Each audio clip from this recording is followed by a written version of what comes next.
Public Sénat, avec le soutien de la Mutuelle nationale territoriale, la Mutuelle des agents des services publics locaux et Adviso Partners, cession, acquisition et transmission d'entreprises, nos territoires ont de la valeur, vous présente le Journal des territoires.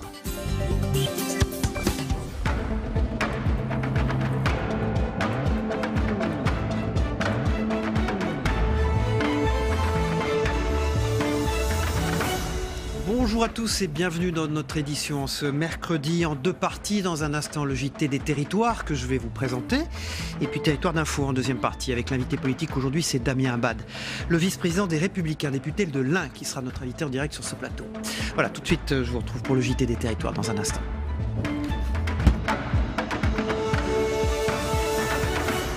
On commence ce journal télévisé avec un problème d'utilisation des pesticides en Haute-Savoie.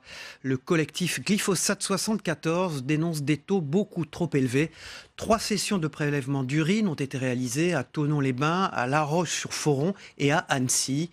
Les tubes d'urine ont été envoyés en Allemagne pour être analysés. Les résultats sont tombés et ils ne sont franchement pas bons.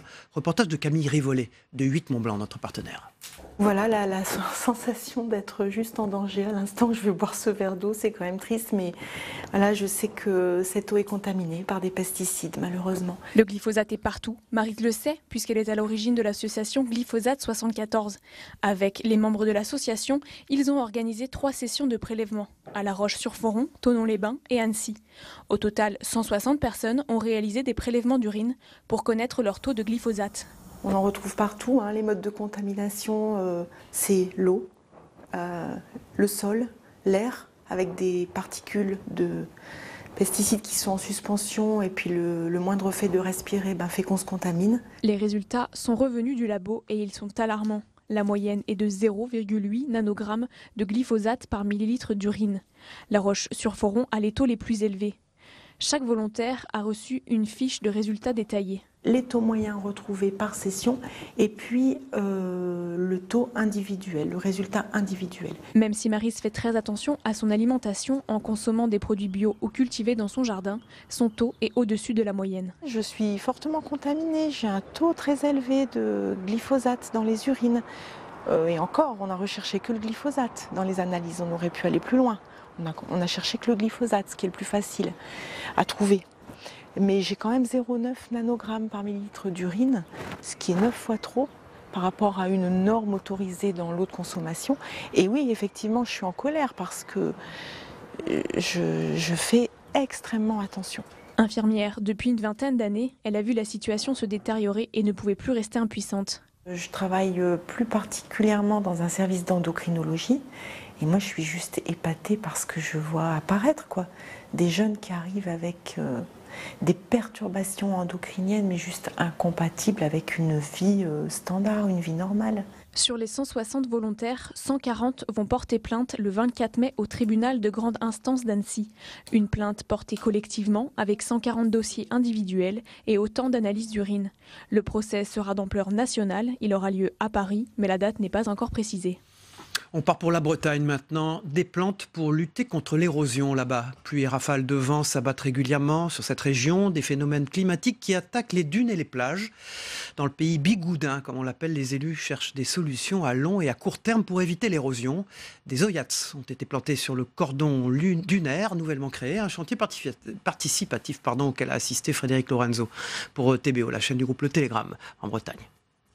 Je voulais tout d'abord vous remercier toutes et tous pour votre présence. On a même été obligé de refuser des bonnes volontés. Une cinquantaine de volontaires étaient réunis au pied de la dune à Léon, sur la commune de Tréchagat, dans le sud du pays bigoudin. Armés de pelles, ces riverains étaient accueillis par les techniciens et un élu de la communauté de communes. C'est la première fois qu'on fait appel à la solidarité de la population pour venir aider à ces opérations de plantation. Les bénévoles ont ensuite pris d'assaut la dune pour une bonne cause, la plantation de plants d'Oya. Cette plante est là pour stabiliser le sable. C'est une plante qui a un système racinaire qui va se développer et qui va venir rhizomer tout le cœur du cordon dunaire. Donc ça va venir stabiliser en fait ces travaux de confortement qui ont été réalisés au préalable. Cette dune est en fait artificielle. 1500 camions ont déversé du sable sur 10 mètres de large, 7 mètres de haut et 140 mètres de long. Un rempart contre l'océan particulièrement violent à cet endroit. Concarneau, Fouesnant et le Pays Bigoudin travaillent ensemble contre l'avancée de la mer dans le sud du Finistère. Dans le cadre du plan d'action prévention inondation, vous avez une phase d'étude. Cette phase d'étude, elle prend un certain temps et entre-temps, la nature continue. Là, aujourd'hui, on a anticipé ces travaux en réalisant des actions comme celle-là. En 1h30, les bénévoles ont bien travaillé. La dune est plantée de plus de 2000 plandoyas. Un engagement naturel pour ces volontaires. Parce que nous sommes riverains et que je suis né ici. Et que je vois la dune reculer d'année en année. Je suis originaire de Léon. C'est la plage auquel j'allais quand j'étais jeune. On peut aider, ça coûtera moins cher. Sinon, on peut aider bénévolement. Désormais, il reste aux Oyas à prendre racine. Une fois développés, ils permettent aussi à d'autres variétés de coloniser la dune et renforcer ainsi sa résistance à l'érosion du vent et des marées. On part maintenant dans le nord, rétablir le contact avec la population. Voilà le but de l'opération Café des policiers qui permet à la police municipale de Beauvais de venir à la rencontre de ses habitants. Dans les centres commerciaux ou sur les marchés, les agents partagent un café, discutent de la vie de quartier et prennent en compte la parole des riverains. Anthony Capra pour Wéo dans le Nord s'y est rendu. Regardez. Partager un moment convivial. Tenez, regardez. Une petite chouquette. C'est l'initiative de la police municipale de Beauvais. Sur les marchés ou dans les centres commerciaux, les agents municipaux échangent autour d'un café avec les habitants sur la vie du quartier. Un moment de détente salué par les riverains. C'est sympa, oui, ça m'a permis de boire un café, oui, c'est un café gratuit en plus. non, mais c'est sympa. C'est bien, au contraire, ça devrait peut-être se renouveler plus souvent. C'est une bonne initiative. Les gens se sentent peut-être plus protégés comme ça, plus à l'abri. De se savoir à l'écoute, c'est toujours intéressant. Une oreille tendue pour renouer contact et lutter contre les petites infractions. Dégradation, nuisances sonores, stationnement gênant. L'initiative permet aussi de rencontrer certaines personnes qui, en cas de problème, n'ont pas l'habitude d'aller vers les forces de l'ordre. Après, il faut nous appeler, madame. Parce qu'il y en a qui ont dit si j'appelais. Mais si il n'y a personne qui appelle. Mais ils ne peuvent pas le savoir. Ils ne le sauront pas. Déjà, nous, quand on intervient, on nous appelle par radio, on ne dit pas qui appelle. Un rapprochement avec la population qui vise également à améliorer les représentations qu'ont les habitants de la police municipale. On a aussi des retours quelquefois qui peuvent être négatifs. Les gens, ils ont une mauvaise idée. On peut avoir le côté justement répressif. La police municipale, c'est répressif, alors que ce n'est pas du tout le cas. Nous, avant tout, on est une police de proximité, une police qui va au contact de la population. Selon la mairie, les opérations Café des policiers doivent s'inscrire dans la durée. Un véhicule aménagé permettant l'accueil du public doit même être mis en circulation avant cet été. On revient souvent sur le sujet des zones blanches dans ce JT. Un accord historique, le New Deal mobile, a été signé en 2018 et les opérateurs financent des sites 4G multi-opérateurs d'accès à l'Internet mobile désormais via des pylônes installés dans des lieux ciblés. Et le premier site vosgien a été inauguré en pleine forêt au sommet du col de Haut-Jacques. Marie-Danielle Rogovitz de Via Vosges s'y est rendue pour nous. Inaugurer un pylône en pleine forêt, ça n'est pas banal. Au sommet du col du Haut-Jacques, entre Saint-Dié et Bruyères, sur les terres du village des Rougeaux, ce pylône va changer le quotidien numérique des habitants et des gens de passage. C'est en effet le premier relais d'un site 4G multi-opérateur d'accès à l'Internet mobile dans les Vosges. Effectivement, c'est une réalisation concrète qui va permettre aux habitants des Rougeaux, mais aussi aux personnes de passage sur ce site du col du Haut-Jacques, notamment via la route, de pouvoir accéder à des vitesses de plusieurs dizaines de mégabits par seconde à la 4G et à l'Internet depuis leur smartphone. Chacun s'est empressé de vérifier l'accès à la 4G. Cette inauguration, on la doit à ce que l'on a appelé le New Deal mobile. L'État, les opérateurs et l'autorité de régulation des communications se sont retrouvés sur la même longueur d'onde. Il y a effectivement eu un accord qu'on qualifie d'historique entre le gouvernement, l'ARCEP et les opérateurs, les 4 opérateurs historiques, au mois de janvier 2018, qui a prévu un certain nombre de projets, de démarches, en particulier 2 qui sont extrêmement importantes. La première, c'est d'accéder d'ici 2022, fin 2020 même, à la couverture en 4G du territoire. Et la deuxième, c'est ce qu'on a appelé un dispositif ciblé de couverture mobile. Les 4 opérateurs principaux financent à 100% ces pylônes qui visent à gommer les zones blanches. On se sent vraiment intégré, on n'est plus isolé comme on l'était auparavant. Le conseil départemental a fait du numérique une priorité en tant que premier financeur dans son département. Il s'agit de développer l'activité économique et touristique, le télétravail, de faire venir des investisseurs et certains pensent déjà à la 5G. Hier, c'était le désenclavement routier, même s'il y a encore des dessertes routières à réaliser évidemment. Mais aujourd'hui, le désenclavement, c'est véritablement le numérique. Fin 2022, 47 pylônes passeront en 4G, 71 communes seront concernées pour surfer sans entrave dans les Vosges. Voilà, il paraît qu'en plus c'est bon pour la santé. Ils troquent leur voiture de fonction contre un vélo. Cette entreprise expérimente le vélo électrique pour ses salariés. Une dizaine d'employés se prêtent au jeu. C'est un reportage de Via Grand Paris de Sébastien Côté. Regardez. Tous les jours, Fred Bayoki enfourche son vélo pour se rendre sur son lieu de travail. Fini le stress des embouteillages, il a même rendu sa voiture de service. Tous les soirs, on a un système de remisage à domicile chez Orange et je l'ai troqué pour ce vélo électrique tout en gagnant du temps puisque en fait, j'ai largement diminué mes temps de trajet, aussi bien le matin que le soir. Son temps de trajet a été divisé par 2. Il met seulement 20 minutes pour rejoindre son bureau. Même si le vélo est à assistance électrique, on fait malgré tout du sport.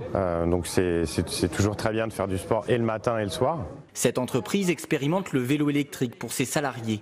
Une dizaine d'employés se prêtent au jeu. Donc moi, je suis à la tête d'unité d'intervention de près de 1000 personnes. J'ai 600 véhicules aujourd'hui et donc des techniciens, des chargés d'affaires, donc des personnes qui font du bureau d'études.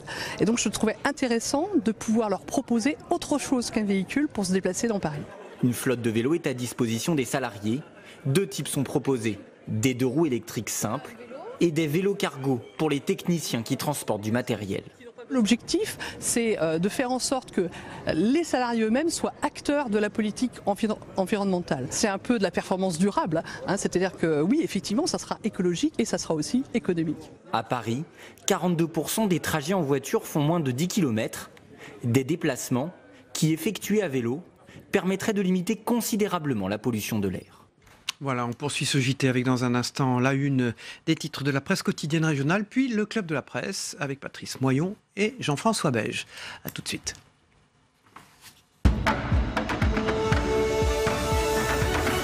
On commence ce matin avec l'Ardennais, comme vous le voyez en une. C'est les Ardennes qui craignent de perdre Cévital. C'est l'incarcération d'un milliardaire algérien dans son pays qui laisse craindre l'avortement du projet aux 1000 emplois pour la région qui se profilait aux Évelles. Pour la Charente libre, c'est à un an des municipales les investissements qui flambent. Alors que les municipales, vous le savez, se dérouleront en mars 2020, bon nombre de communes ont voté une hausse de leurs investissements. Faut-il y voir une manœuvre électoraliste ? C'est un point d'interrogation que pose la Charente libre aujourd'hui à sa une. Pour le Télégramme de Brest, c'est le petit déjeuner gratuit proposé à l'école. Vous le savez, 6 millions d'euros vont être débloqués pour offrir ces petits déjeuners gratuits aux écoliers de quartiers défavorisés et de certaines zones rurales. Pour la Nouvelle République, c'est lourd, une blessée dans la prise d'otage suite à une séparation non acceptée. Un individu a pris en otage hier son ex-compagne et ses parents après avoir ouvert le feu. Et c'est à la une de la République des Pyrénées. Pour Vaucluse, matin, un des journaux du groupe Le Dauphiné, c'est prêt pour restaurer Notre-Dame. L'atelier Bouvier rénove des monuments historiques. C'est un atelier de la région. Et c'est une enquête de Vaucluse. Matin, un des journaux du groupe Ebra. Pour conclure cette revue des unes de la presse quotidienne régionale. Voilà, dans un instant, eh bien, c'est le club de la presse. Jean-François Beige, Patrice Moyon. À tout de suite. Bonjour Jean-François Beige. Bonjour Cyril. La rédaction du Courrier du Parlement. Merci d'être là ce matin. Et bonjour Patrice Moyon de Ouest France. Bonjour Cyril. Le journal francophone du Monde. On va démarrer avec l'édito, comme on dit, l'éditorial de Jean-François Beige dans le Courrier du Parlement. Aujourd'hui, le pire n'est pas toujours certain. C'est le titre de votre éditorial. En réalité, vous dites une idée de ce que serait le pire. Ce sont des annonces spectaculaires lancées à la foule comme des quartiers de viande quand on veut satisfaire l'appétit des fauves. On parle des annonces d'Emmanuel Macron. Autant décréter que l'on peut devenir professeur de neurochirurgie sans avoir été interne des hôpitaux. Vous faites allusion là à la suppression de l'ENA, Jean-François Beige. Il y aura toujours des Il y aura toujours des écoles d'officiers d'administration, c'est normal. Et pour ça, mais là, ça va juste s'appeler autrement, non ? On n'est pas professeur de médecine, ça va être interne des hôpitaux. Il y a toujours, dans tous les métiers, il y a des concours menant un peu à l'élite de la profession. Pourquoi cette causticité ? Parce que j'ai peur qu'Emmanuel Macron jette en pâture, comme ça, des sujets pour faire plaisir à la partie la plus démagogique des protestataires. Je pense que c'est pareil pour le référendum d'initiative citoyenne. Tout ce qui touche aussi à l'institution parlementaire, il faut faire très attention. Voilà. Sur l'ENA, qu'est-ce qui se passe là ? Il cède à une revendication des Gilets jaunes ou à une véritable montée de défiance des Français envers ce qu'on appelle la technostructure ? Oui, mais il faut faire... on ne fait pas assez de pédagogie. L'ENA elle-même n'en fait pas assez. Il faut expliquer que, par exemple, ce qu'on appelle les grands corps, qui sont toujours... Conseil d'État, inspection des finances... C'est toujours opaque. Mais c'était comme ça sous l'Ancien Régime. L'ENA a plutôt démocratisé le système. Il y a toujours à la tête de l'État, il y a la tentation de constituer des petites élites. Il n'y a pas d'ailleurs que les juristes et hauts fonctionnaires, il y a aussi les ingénieurs du corps des mines, les polytechniciens, etc., les hauts magistrats de l'École nationale de la magistrature. Il y a toutes sortes de filtres. Je pense qu'il faut surtout pas s'en prendre aux institutions qui démocratisent par le concours les voies d'accès aux grands emplois. Patrice Moyon, Jean-François Beige écrit aussi à considérer les listes des anciens élèves, donc de ces grandes écoles, comme on dit. On s'aperçoit que statistiquement, très peu d'entre eux, en fait, brillent ou ont brillé au firmament du suffrage universel. C'est un problème, ça ? Écoutez, moi je... ces écoles ne les forment pas pour ça. Non, elle ne les forme pas pour ça. Et attention, ne pas se tromper, la France est un pays plutôt bien administré. On a des services publics qui fonctionnent. Donc on est... c'est depuis Napoléon, ça ? Oui, Philippe le Bel. Même Philippe Louis le Bel. XIV. Il y a une tradition d'administration en France qui est plutôt efficace. La France a besoin effectivement de se réformer et je crois surtout qu'il y a besoin d'une plus grande diversité. On a besoin d'un renouvellement des élites, mais je ne pense pas que la suppression de l'ENA, peut-être qu'elle doit se réformer, mais je ne vois pas en quoi la suppression de l'ENA apporterait quelque chose aujourd'hui au problème de la France. Vous êtes un homme des territoires et Ouest France est le plus grand quotidien français, de la presse quotidienne régionale. Il faut qu'ils aillent aller sur le terrain, ces fonctionnaires, ces jeunes issus de ces grandes écoles, il faut qu'ils aillent se frotter au territoire. Oui, alors. Plus parce qu'ils le font déjà. Je crois qu'il y a surtout besoin que la haute administration française se reconnecte aux réalités locales. Et on a besoin effectivement de favoriser l'autonomie, de favoriser les initiatives.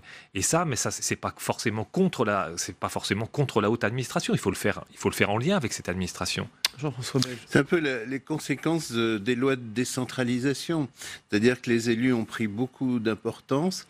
Les fonctionnaires de l'État se sont réfugiés dans les tâches de contrôle et forcément, ils ont mauvaise presse aujourd'hui. On dit « Ah, mais ce sont des technocrates qui pensent à empêcher, à contrôler et tout. » Mais ils sont nécessaires aussi. On a bien vu qu'il faut qu'il y ait un équilibre de la fonction publique d'État et de la fonction publique territoriale sur le terrain.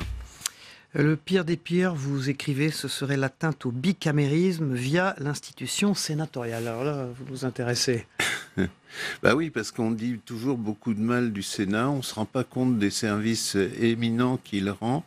On peut prendre un exemple très récent d'ailleurs. On s'aperçoit que tous les défauts avec tous les défauts de l'intercommunalité, c'est le Sénat aujourd'hui qui essaye de trouver un nouveau texte pour réformer les règles de la majorité à l'intérieur des intercommunalités. Si c'est pas le Sénat qui fait ce travail-là de correction des défauts, des lois, qui fait le travail de contrôle, on l'a vu dans l'affaire Benalla, les commissions parlementaires, etc., personne ne le fera. Donc il faut faire très attention à pas toucher au Sénat. Après, je pense qu'il y a des choses qui peuvent être réformées sur le nombre de parlementaires en général, pas seulement le nombre de sénateurs. Et il y a aussi peut-être un peu trop de députés. Patrice Moyon, quelles sont les recettes pour rapprocher les gens de leurs élus, de leurs hauts fonctionnaires, au fond, ce qui a été beaucoup dénoncé par cette crise des derniers mois. Comment Emmanuel Macron peut s'en sortir? Comment est-ce qu'il peut s'en sortir? Probablement. C'est la grande question que tout le monde se pose pour jeudi. Oui, tout le monde se pose la question. C'est redonner effectivement des marges de manœuvre aux régions et aux élus locaux, mais on le voit par exemple avec la suppression de la taxe d'habitation, c'est leur donner aussi les outils fiscaux qui leur permettent d'assumer aussi et d'assurer cette autonomie fiscale. Moi, je pense que je ne sais pas ce que Emmanuel Macron va annoncer jeudi, mais il y a la tentation de jeter en pâture l'ENA ou certaines institutions, alors que les vrais problèmes ne sont pas là. Les vrais problèmes aujourd'hui, c'est effectivement la fracture territoriale, c'est la question du chômage qui mine la société française, c'est la désindustrialisation. Donc c'est à ça qu'il faut s'attaquer. On peut pas il n'y aura pas de réponse immédiate. C'est vraiment la question de la capacité à construire maintenant dans la durée. Retraite, temps de travail, formation. Pour rajouter la dépendance des personnes âgées, et pas seulement âgées, parce qu'il y a aussi un accroissement des maladies neurodégénératives. Et donc c'est très très important d'avoir une réponse de l'État, au sommet de l'État. Il y a beaucoup de choses à dire en dehors même des mesures purement démagogiques. Il y a beaucoup de choses à faire dans ce pays encore, qui n'a pas été fait. Vendredi matin, sur ce plateau, on tentera de décrypter donc ce qu'aura annoncé Emmanuel Macron jeudi dans son adresse, dans sa conférence à l'Élysée. Patrice Moyon, dans les pages rencontres de Ouest France aujourd'hui, oui. Une jolie histoire. Il aurait dû être boulanger à Argentan et il a préféré la musique. Et donc à 53 ans, ce Normand dirige plusieurs studios d'enregistrement de musique. Oui, alors c'est une belle histoire. Incroyable. Alors c'est une belle histoire et je trouve qu'on aurait besoin de plus d'histoires comme ça en France. Belle histoire territoriale. Voilà, un jeune qui est à Argentan, il est en échec scolaire, il fait un CAP de boulanger et puis en fait ce qu'il adore c'est la musique. On le voit derrière vous. Voilà, Dominique Harel. Il monte à Paris, il reprend 1200 mètres carrés de sous-sol, il crée des studios. Il y a Jean-Jacques Goldman, c'est en région parisienne. Il y a Jean-Jacques Goldman qui prend un café dans le quartier, il va le voir. Il a eu de la chance aussi. Alors il a oui, il a eu la chance. Mais la chance. Sur Jean-Jacques Goldman dans un café. Oui, non, mais oui, mais la chance, il est allé le voir. Il l'a provoqué. Il l'a provoqué. La chance, ça se provoque aussi. Ça c'est sûr. Et donc c'est une belle histoire, des gens qui entreprennent. Et il y en a plein quand même. On est dans une séquence en France aujourd'hui où on a l'impression que tout va mal. Mais il y a aussi des tas de choses qui vont bien dans ce pays. Tout venait de Paris, au fond, c'était un peu centralisé. Une histoire comme ça, là, qui arrive donc dans ce territoire, c'est dans l'Orne, en l'occurrence. On les connaît pas, même quand il y en a. Nous, on les remonte, on fait un JT des territoires, on voit ces initiatives, on voit ces expériences positives, au fond, qui font aussi la France. Mais c'est vrai que ça avait disparu des radars, un peu. Oui, la reconstruction de la France, elle passe par les territoires. Jean-François Beige, là-dessus, elle est très intéressante, l'histoire de ce Normand, là, Dominique Harel. C'est vrai que c'est très difficile de faire savoir aux Français. Et alors, on peut vraiment rendre grâce à votre émission, Cyril, parce qu'il y a très peu d'émissions. Je disais pas ça pour ça, mais... Non, mais qui permettent de montrer ce qui se passe au-delà du périphérique, comme on dit. Il y a énormément d'initiatives, et surtout, il faut que les gens restent dans leur pays pour faire vivre leurs initiatives. C'est quoi? C'est un exemple pour les jeunes, là, son histoire à Dominique Harel? Oui, pour moi, c'est vraiment... c'est un exemple. C'est un exemple aussi que on a parlé de l'ENA, qu'il y a plein de manières de réussir aujourd'hui et que c'est ça aussi qu'il faut réussir à mettre en avant. Et c'est d'ailleurs aussi ce que s'évertue à faire aujourd'hui le gouvernement avec cette réforme sur la formation. C'est montrer qu'il y a différents parcours de réussite qu'il n'y a pas qu'il y a une intelligence des mains. Il a été aidé un peu par les collectivités locales, par la région. Enfin, il y a des aides, ça existe. Ah oui, il y a des aides, pour bien aider sûr. Ce genre d'initiative. Oui, il faut le dire, les jeunes peuvent aller aussi demander. Oui. Ils ne le savent pas toujours. Oui, exactement. Voilà, dans l'ordre, Dominique Carrel qui fait répéter les stars dans ses studios, là, localement. Une jolie histoire qu'on peut retrouver aussi sur le site, je le dis, de westfrance.fr, si vous n'appartenez pas à la zone où est distribuée Ouest France, qui est pourtant grande. Merci Patrice Moyon, merci. Merci beaucoup Cyril. Jean-François Beige, on vous retrouve en deuxième partie de notre émission pour débriefer l'actualité et les propos de Damien Abad, qui sera notre invité politique ce matin sur ce plateau, qui est le vice-président des Républicains et député de l'Ain. Voilà, tout de suite, c'est la météo des territoires. Vous allez voir, malheureusement, la pluie est au rendez-vous, au moins pour le Nord. On se retrouve après, à tout de suite. La météo vous est présentée par l'Assemblée des départements de France.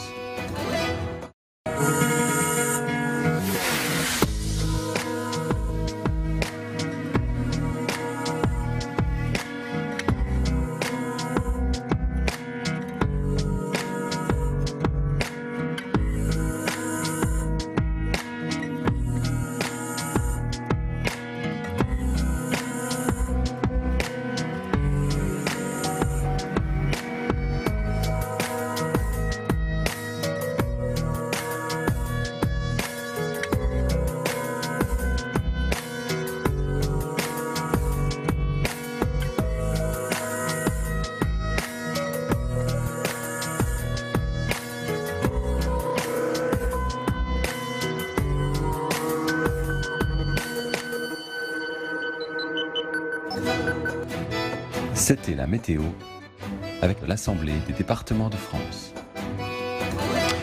Voilà, dans un instant, je vous le disais, Damien Abad, le vice-président des Républicains, sera notre invité politique en direct sur ce plateau. Tout de suite, on va regarder du côté du monde ce qui s'est passé grâce au Zap Monde de TV5 Monde. Dans quelques minutes, on va se rendre au Sri Lanka où des images de vidéosurveillance montrent l'un des terroristes présumés entré dans une des églises touchées par la série d'attentats qui a fait au moins 320 morts, vous le savez, lors du dimanche de Pâques. Ensuite, on ira en Égypte où la nouvelle constitution du président Sisi est acceptée par 88% des votants. Enfin, en Algérie où 5 morts sont à déplorer dans l'effondrement d'un immeuble à la Casbah d'Alger. Vous savez que c'est une cité millénaire classée par l'UNESCO au patrimoine mondial de l'humanité. 5 victimes, toutes qui appartiennent à une même famille. A tout de suite.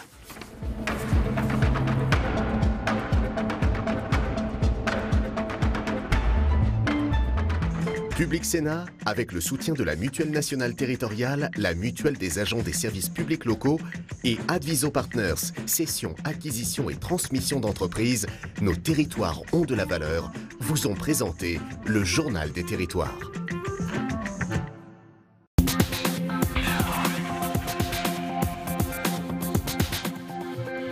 Voici les toutes premières images du kamikaze de Negombo. On le voit ici marcher d'un pas déterminé en direction de l'église Saint-Sébastien.